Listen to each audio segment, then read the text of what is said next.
Hi, thank you for joining us today. My name is Julie Souza, and I'm really happy to welcome all of you to the first discussion of the new Emerging Victors series. I'm a proud graduate of LS&A, class of 95, and I'm excited to connect with all of you, this really special network of leaders who care so much for the University of Michigan. Today's session is meant to be interactive, so we hope you'll keep your camera on and use the chat feature throughout the conversation. Following the panel discussion, there'll be an opportunity to submit questions for Q&A, and then we'll have an opportunity to interact with each other in breakout rooms following that. So to kick things off, I think what we'd like to do is highlight what brings each of us here today.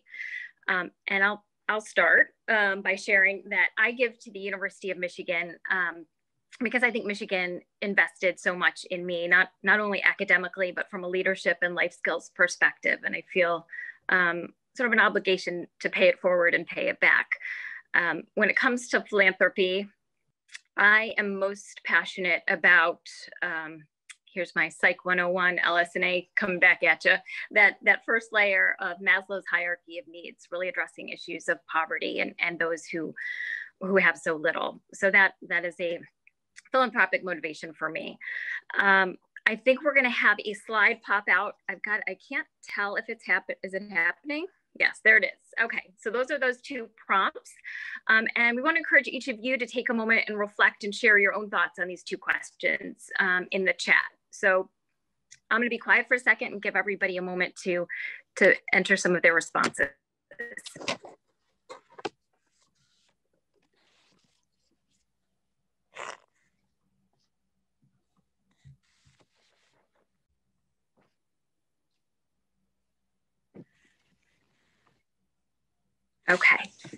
Okay, so I think that people are entering. I can't quite get all of them up on my screen. I lost internet connectivity today, so I'm doing this on my phone. Apologize.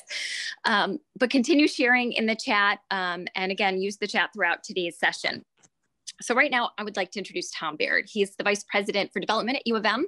He's a proud Michigan graduate himself. He's been with the he's had more than 25 years of experience in higher education, education philanthropy, and he has a strong passion for positive organizations and leadership. He also oversees all the fundraising activities across the entire university, which is 30 units, includes the Medical Center, Michigan Dearborn, Michigan Flint. So, Tom Baird, welcome. Julie, thanks so much, and thanks for sharing your background and some of my background. I really appreciate it. You're such a wonderful advocate for our students and a university that we love, and I really appreciate your service and all your volunteer efforts. It's just so wonderful. And I want to thank all of you here on the call for your support. We've invited you here today because you've already demonstrated a commitment to positive leadership. And we see each of you playing a critical role to help engage in terms of shaping the future of the University of Michigan with us. We're excited to gather this group on a regular basis. I think that was mentioned earlier, really working to build a vital network of leaders for the mutual benefit of the university and for each of you for many, many years to come. So a little bit about today's program. We've opted to begin with the topic of strength in leadership, and I can't think of anyone better to moderate that conversation than Dean Scott DeRue. Scott is the Edward J. Fry Dean of the Stephen M. Ross School of Business. And among his many accolades, he's been recognized as one of the 50 most influential business professors in the world. It's pretty amazing for his work on leadership. Not only that, he's an accomplished adventurer and mountaineer with expeditions, including a U of M and alumni summit of Mount Kilimanjaro, the highest point in Africa.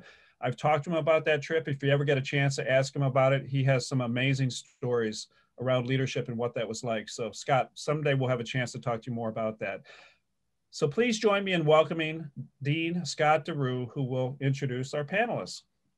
Excellent. Thanks, Tom. And it is such a privilege to get to spend a moment with all of you today. I see some familiar faces, some new ones as well, and really just want to express our deep gratitude and appreciation for you joining us today, but also everything that you do for the University of Michigan, your engagement. I'm monitoring the chat, looking at all the testimonials as to why we're passionate about the university and the sense of purpose and connection, really creating opportunities to transform people's lives, whether that be through education that we provide our students, through the research we do and the like. So keep those chats coming. It's extremely inspirational for us to know that you connect with our mission in a really deep and profound way.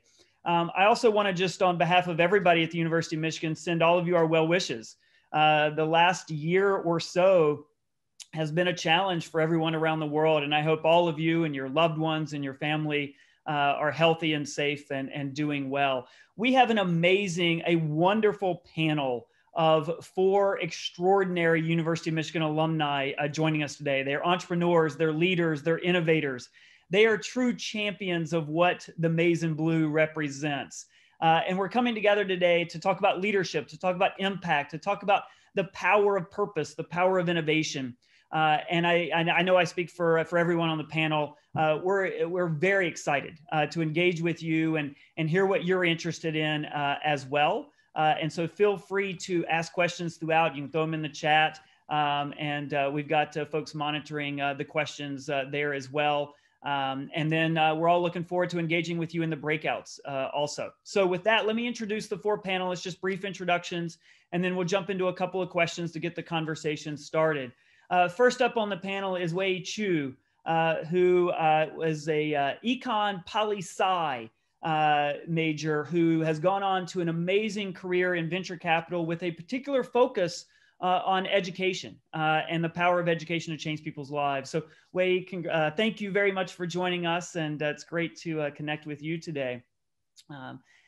Next up is Emily Fine. Emily is a BBA, an undergraduate business major, who has gone on to an extraordinary career in the financial sector and currently with MHR Fund Management, and is here in the city in New York where I'm at today, and has been a long supporter of the Ross School, which I'm clearly fond of as well. So Emily, thank you for taking time out of your schedule and joining us today as well.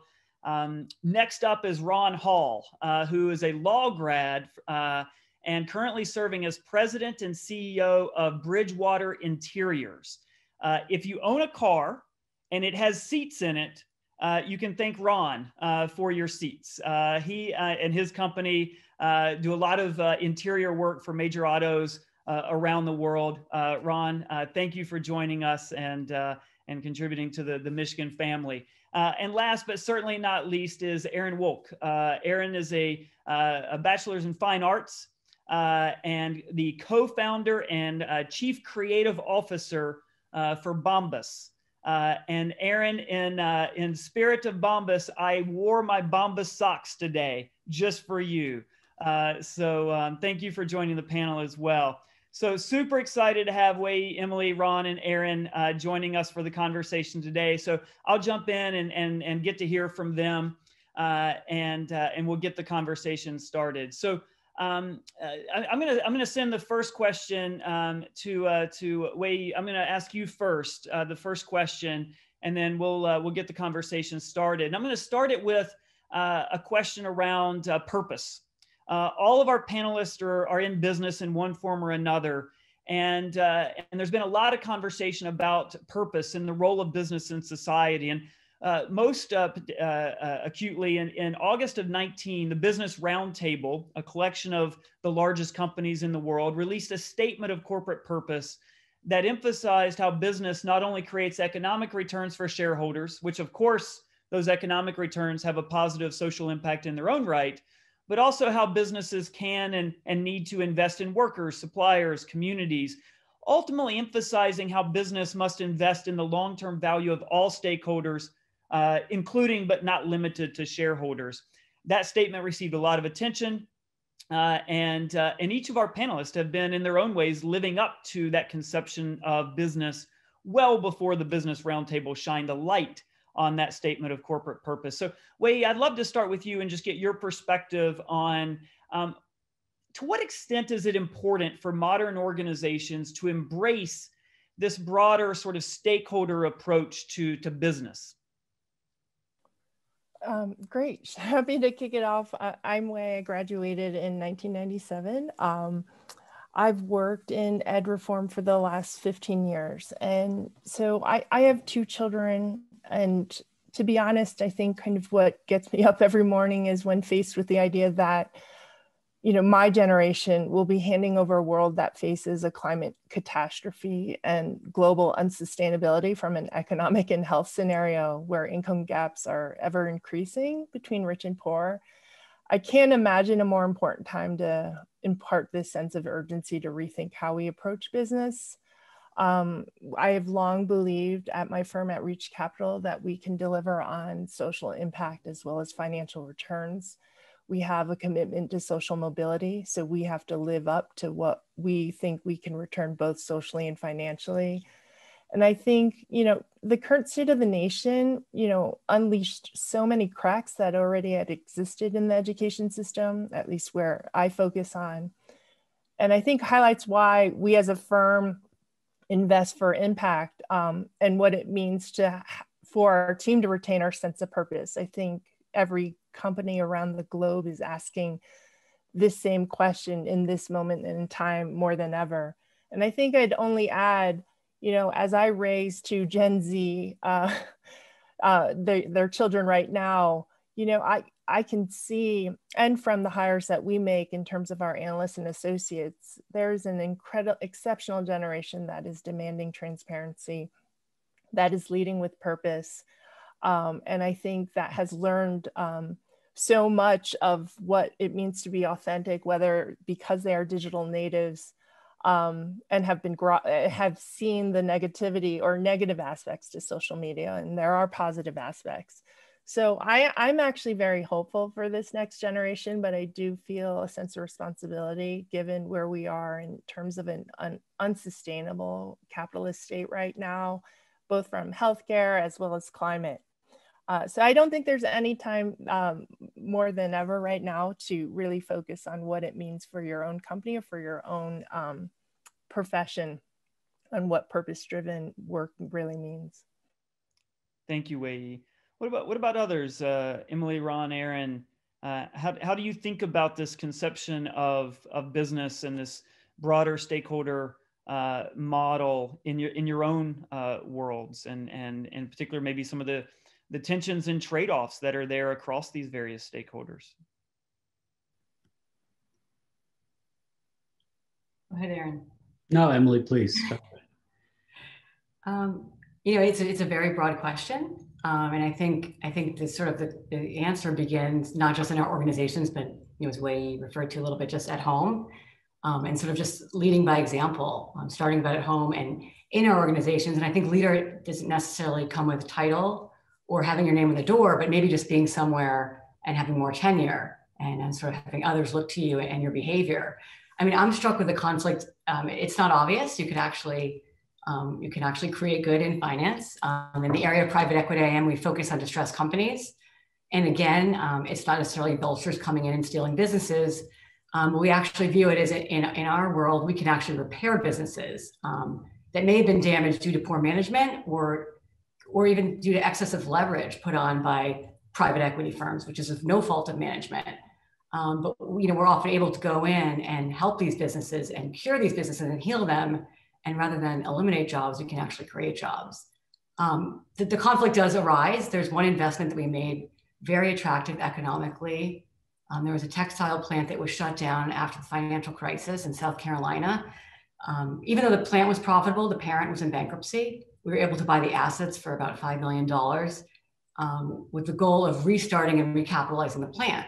The positives are pretty obvious: revitalizing a community, 250 jobs, very diverse work base, but the product being manufactured is not currently biodegradable. It's polyester. But I think bringing a management team in with common views on sustainability and investing in chemistries and technologies to sort of accelerate the biodegradability of polyester, became part of the investment thesis as well. So I think it's all about striking a balance. You can create value for all stakeholders, and I think it's just something that we have to constantly evaluate every day. Yeah, no, that's... I think there's a growing recognition among business leaders that striking the kind of balance that Emily just described is really important. I think that, over the course of the last, decade, I certainly have seen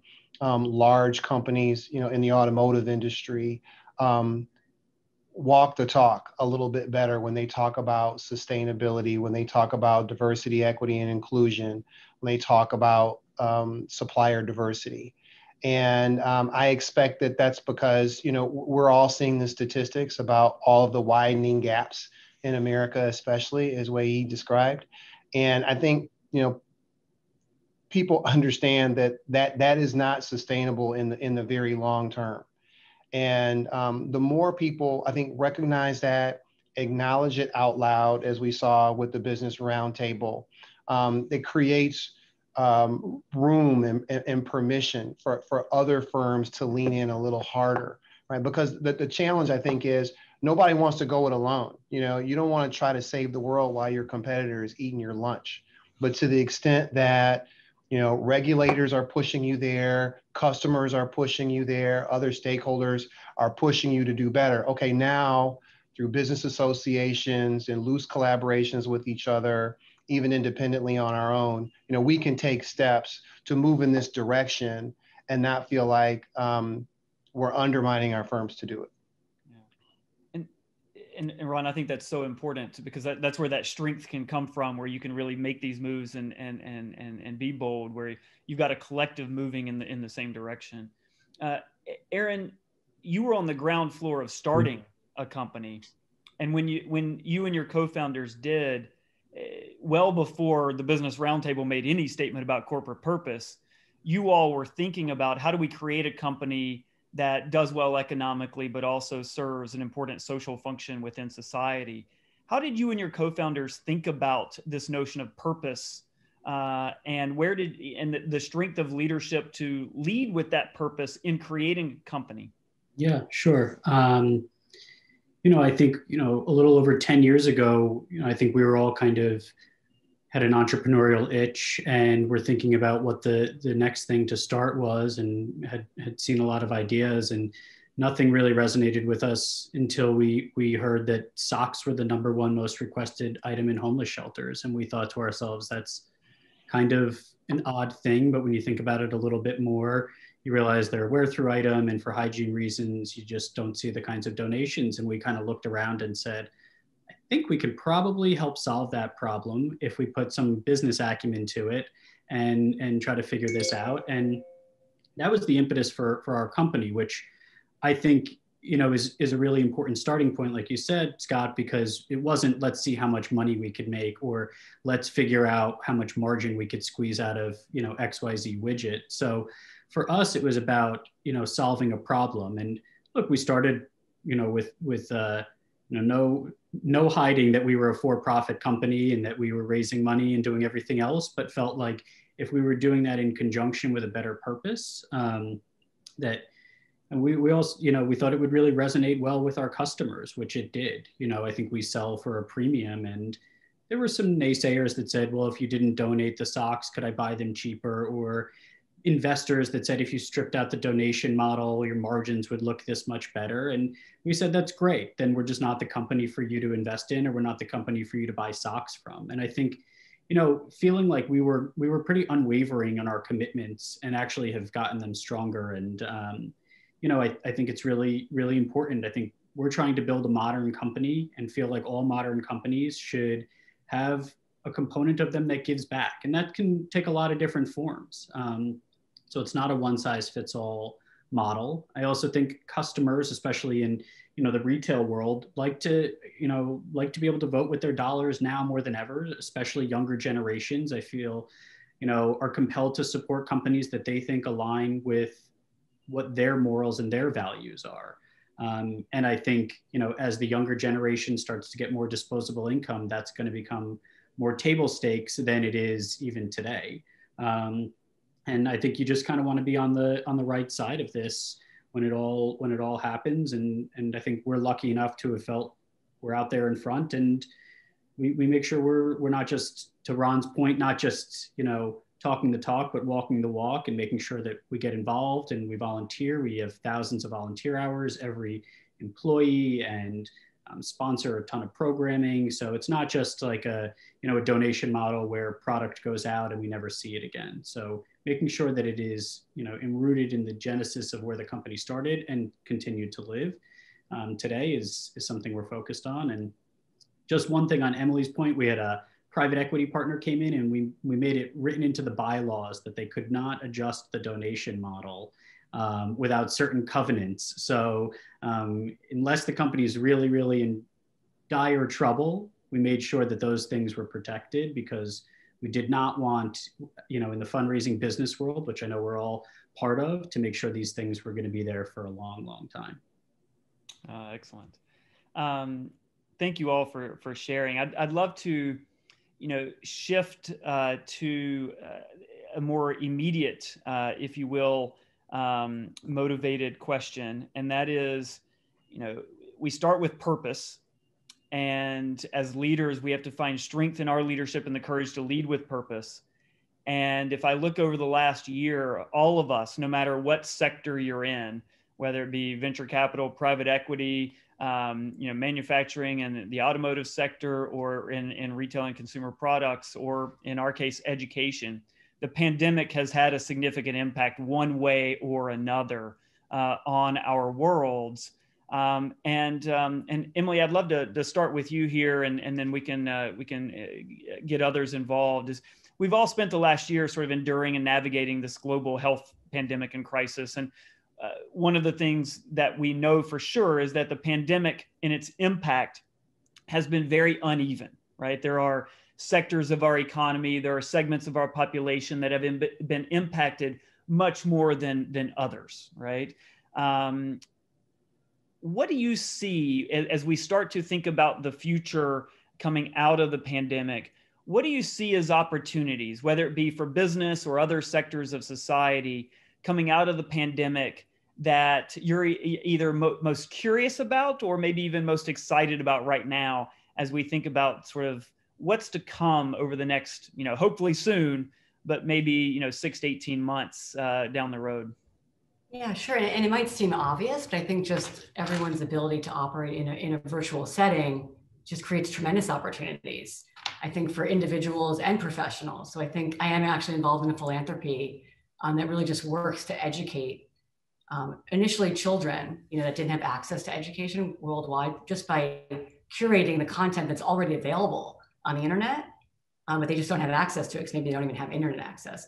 But just the ability to sort of educate globally, irrespective of, of your economic situation, because we're all so much more comfortable doing things virtually now. I think that access is improved significantly. And it's even professionally, I think individuals at firms that are getting much greater exposure, and companies, whether it's in finance or businesses, to individuals and experiences that they may never have, in a normal setting. So I think there really is a silver lining there that I'm pretty excited about in both philanthropic and business settings. Yeah, I think there's some really important trends. I mean, the number of conversations we're having about the acceleration of the future of work, right? We all used to talk about the future of work, and it's here in so many ways, and it's accelerating in different ways that I don't think any of us even imagined 12 months ago. Ron, what about from your perspective? When you look out on the horizon, whether it be for your business or more generally, what do you see as the opportunities coming out of the pandemic? Well, one of the things we're looking at very closely, of course, is the revolutionary change that's underway in automobile and light truck production, right? Autonomous is coming, electrification is coming, and electrification is here. And we've been kind of, I mentioned the last decade a few minutes ago. For the last decade, we've been trying to figure out, we in the supply base have been trying to figure out how fast is electrification coming. And I think that, we've seen an acceleration in planning in the last year to two. Most recently, this General Motors announcement just, in recent weeks about, an entirely electrified base by 2035 in the US.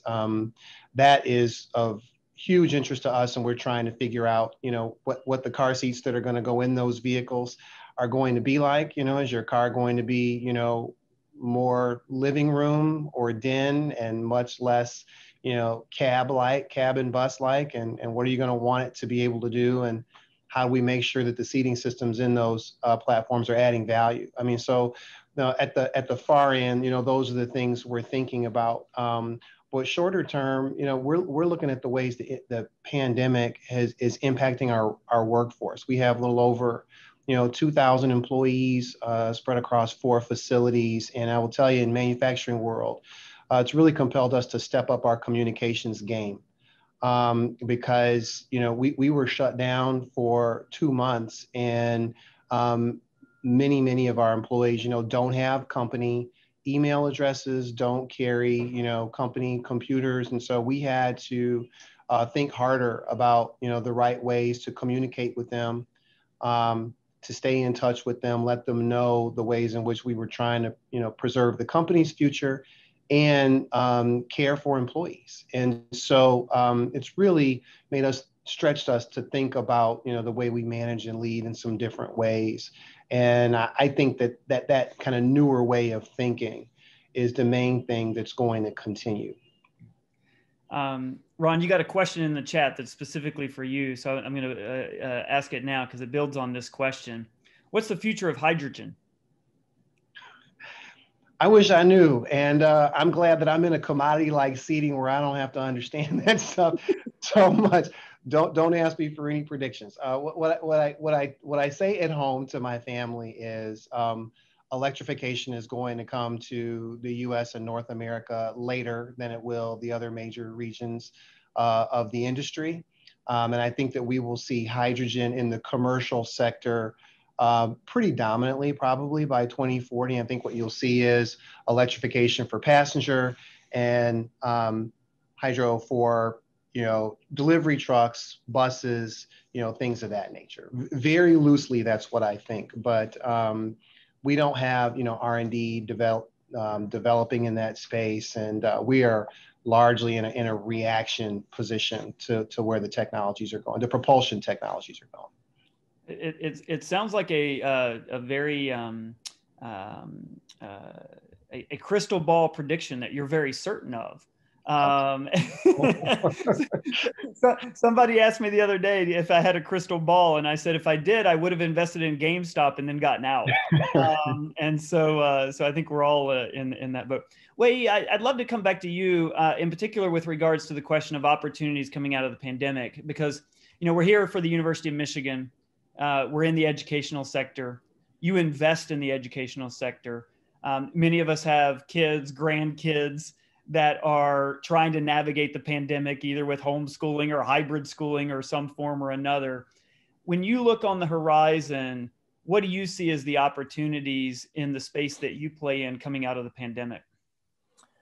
Yeah, no, it's a great question. And, we support early stage entrepreneurs. So, that's always a forward looking, seeing where entrepreneurs are building is always kind of a forward looking data point on where they see the opportunities.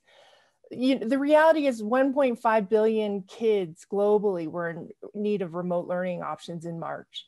And, from the home became a center of learning for most US parents, and they got a window into the public schools where they were making this transition, and some were better than most.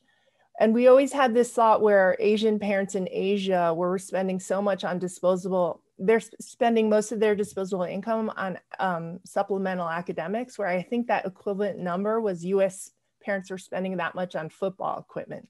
And no judgments, I bleed blue, but I think that behavioral shift where parents are, especially in the US, are starting to invest in more supplemental support at home, given what we just experienced. Then you have 1 billion knowledge workers who found themselves working remotely, right? What that means for our workforce, really, we've seen this across our companies, especially in the startup land, of the ability to hire talent across the globe. So this democratization of being able to hire C-level talent remotely has really come to life. And then when we do have a 7 to 8% unemployment rate right now. That's 10 to 12 million workers seeking opportunities to reskill, upskill, and return back into the workforce, which is a very important opportunity as we think about what the new next vocational skills looks like, how attainable and affordable that is.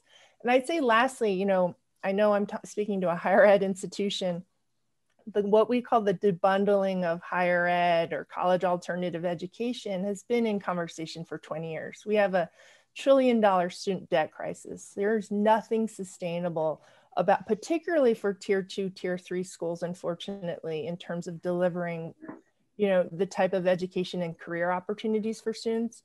And now with so many kids who have deferred, taken internships this last year, I think there's a real question both for higher ed institutions to really hold themselves accountable around career mobility after school, and what it may look like for some colleges to have to debundle. And maybe Michigan's even asking these questions from the exec program to part-time programs to scholarships, how we, the face of higher ed will most definitely change going forward. And we think all for the better from an impact perspective. Yeah, and I think you're spot on. I mean, you got the affordability issue, you got the accessibility issue, all wrapped up into that. And the University of Michigan is trying to reduce the cost of education to the point that we were able to do things like the Go Blue guarantee, where if you're median income or less in Michigan, you don't pay tuition, right? And we wouldn't be able to do that if it wasn't for the philanthropy and support of our many alumni and friends and family who support the mission and the school. And how we think about organizing the education and debundling and disaggregating, I think is going to be really telling over the coming years. I mean, the things that we've done in the digital space. I've got a leadership course where I looked this morning, there are 140,000 people in it, right? Like that's a different form of education, right? So I think you're spot on. Hillary asked a very insightful question in the chat, and JD, thanks for your question earlier to Ron. Hillary asked, and I'll try and sum it up, and Hillary, if I don't get it right, just let me know. To what extent can the private sector partner with the public sector to solve problems and be more effective? And why don't we see more of that, either from the side of the public sector or the side of the private sector? And maybe it could be related to the pandemic, maybe it could be related to education, maybe it could be related to other things. But when you all see sort of the potential and the opportunities with public-private partnerships and different forms of organizing between government and business, what's stopping us from doing more of that? Question number one. And two, are there opportunities that you see for really big impact if we were able to be even more intentional, more strategic, and more effective in creating those types of partnerships in any of the sectors that we're talking about? Any thoughts to that question? Sure, yeah. I'm happy to jump in. First of all, great question. Also a very complicated question, to be totally honest. I think, I think that the truth is, I don't think there's been a great track record of the public-private, relationship. I think egos play a big part in it, which is really unfortunate. I think the private sector probably generally feels like they can get things done faster, quicker, more efficiently without some of the red tape that exists in a lot of public sectors. And I don't think that's really a good excuse, to be totally honest. I think the idea that there's kind of money over here and maybe, people who need things over there, and how do we not connect those dots is probably a failure from our part. I also think it varies. We've started to work a lot on policy and how we can change those things and influence them. And politics is unfortunately also a really big part of this. And it varies quite a bit from really, local, town and city municipalities to, big national government things. So I think, way thinking about education on a much larger scale versus, some things we're just trying to do in New York City can be wildly different. But I think generally why it hasn't worked is I think each side probably doesn't see the value as much in the other side as we should. Again, not a great outcome. But I think that if the dollars and the minds got together in the right places, we'd be able to solve a lot more problems. Yeah. I actually think that there are some really strong efforts. Again, great question, hard question, and more complex than probably any of us can speak to at length here. But my personal experience is that there is a fair amount of collaboration. When I think about, certain business organizations, for example, and being able to access elected officials and be heard and speak to policy concerns, fund research, for example. There are, some positive things that happen, but there's such different worlds. The currency, in politics is popularity, and the currency on the private side is money. And when you talk about who's going to be accountable for what, I think it's hard to do big projects that involve lots of people. When you've got on the private side people who are not going to be accountable the same way, elected officials are going to be at the end of the day to voters.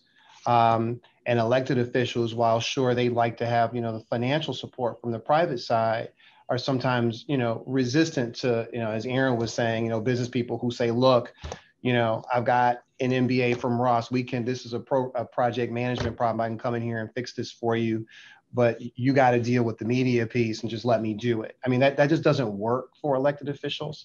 I've seen conversations about that literally in the last year around, some of the pandemic challenges. So I think there's a lot of well-meaning people, but they're completely different worlds. And I think it's difficult, even with well-meaning people, to kind of bring them together. And private sector, doesn't want to write a check without accountability, and government officials don't want to be accountable to private, sector people. They're accountable to the electorate. So just tough. It is certainly multifaceted, and we could probably, I would love to spend the rest of the day actually diving into it and talking about it. But I know we're running up on time and we want to get to some breakout groups. So I'm going to ask you each one last question for a tweet-sized response. And the question is your most memorable Michigan moment.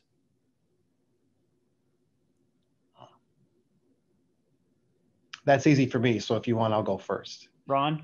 I came to law school in the mid 90s as the national lawsuits were brewing around affirmative action. So here I am, Black kid, born, raised, educated in the public schools in Detroit, had an opportunity to go away, get some great schooling, have a great career experience, and come back to the law school.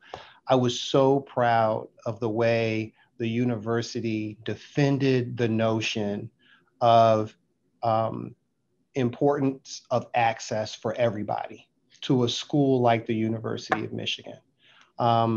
Both, and if you, for those of you who followed that stuff, like there were different lawsuits, right? The undergraduate schools got sued, the law school got sued separately, and the university really went to the mat to lead for the country the discussion about what is and isn't appropriate by way of affirmative action like policies as schools try to diversify their student populations. I was really, really proud of the stance the university took. It was in direct contrast to what the University of Texas had done in this is the lawyer in me coming out, Fifth Circuit Hopwood decision had happened a couple of years prior. And a big part of the reason why I didn't go to UT and stay where I was living and working was because I was so upset with the way they handled it versus the way it was going on at U of M. So all that was happening, when I came through. And I remember saying to Dean Lehman, when I was a 1L, I said, I am so proud of you guys. I will always donate something to this school and this university. This won't be forgotten. Yeah, thank you for that memory, Ron. Yeah. Others, your most memorable Michigan moment? Tweet size. Oh, tweet size. Well, my tweet size, Ron set the bar. So my tweet size was when Jalen Rose walked into my calculus class on day one. My answer was going to be the Final Four my freshman year. Yeah, no, but I would like to quickly add you know, getting weeded out of organic chemistry and thinking I was going to be a doctor was the best decision Michigan had on me, and set a path for me to explore such a rich curriculum and course load through LS&A. And so thank you for having weeder classes. There's actually a reason for it. Thanks to Org Chem, man. That's fabulous. Emily, what were you gonna? You're the final four for you. Oh, yeah, I was saying yes. I feel better. It's a little more superficial, but it was I shared my freshman year with the Fab Five, and was lucky enough to be able to go to the Final Four with my dad. He passed away this summer, so I think for me that's an important memory to have. Yeah, absolutely. Yeah, it's a family affair for sure. Aaron, last but certainly not least. No, I have two tweet-sized ones. The first is I'll still remember the day I waited outside and the mailman gave me my acceptance letter, which was on paper at the time. I don't know how they get them today, but I don't remember all of my days of Michigan for other reasons, but I do remember that first way when I decided, there's a picture of me when I'm 7 years old and I'm wearing a Michigan jersey. And I decided then I wanted to go to the University of Michigan, and I worked all through high school, and then I got that, and it felt like a real culmination for me, and it was great. And then the other thing was, which is probably the reason I'm here today, I got sick freshman year and had to leave school and defer to my next year, and totally unsolicited, the dean of the art school at the time wrote my parents a letter and said, "We're not charging you for this semester." And my dad called and said, "Why?" And he said, "Because we promised an education, and that's not what you're able to get right now. We know you're going to come back, and we want you to come back and continue." And I remember thinking to myself, I was homesick, and I remember thinking, I can't believe what they're doing for me. And one day, if I have the opportunity, I'm going to be able to give back. And it was something at the age of 18 that I'll remember. And it just was kind of the Michigan way. And I think we talk about that a lot. And Ron's example is obviously on a much bigger, impact level, but on a personal level, certainly something that I will never, ever forget. So it's a great example of the culture coming to life for sure. So with that, let me thank Emily, Ron, Aaron. Thank you for joining us and having this conversation. So I'm going to turn it back over to the team. Hi, everyone. We're so glad that you're all here today. Thank you so much to Scott, to the panel. That was really inspiring. I know it's left all of us with a lot to think about. So super quick, my name is Sarah Michaels. I'm a director of major gifts based here in New York City. On behalf of all of my colleagues, we're thrilled to have you all here. And, want to let you know that one of the goals of this new Emerging Victors series is to really start to build a network among all of you, our leaders for Michigan. So we're going to spend a little time right now in breakout rooms. I know we had initially set them for about 10 minutes. It may be closer to 5-6 minutes at this point. Really just a couple very brief prompts just to get the conversation flowing, and the conversation should lead wherever it goes. We just want everyone to have a chance to connect. So one, we encourage you to introduce yourselves once you're in the breakout rooms. 2, discuss how leadership has played a role in your own life. And 3, share any highlights from today's really inspiring conversation, what might have resonated with you. So with that, the Zoom magic will take you all off to your breakout rooms, and we'll see you back here shortly.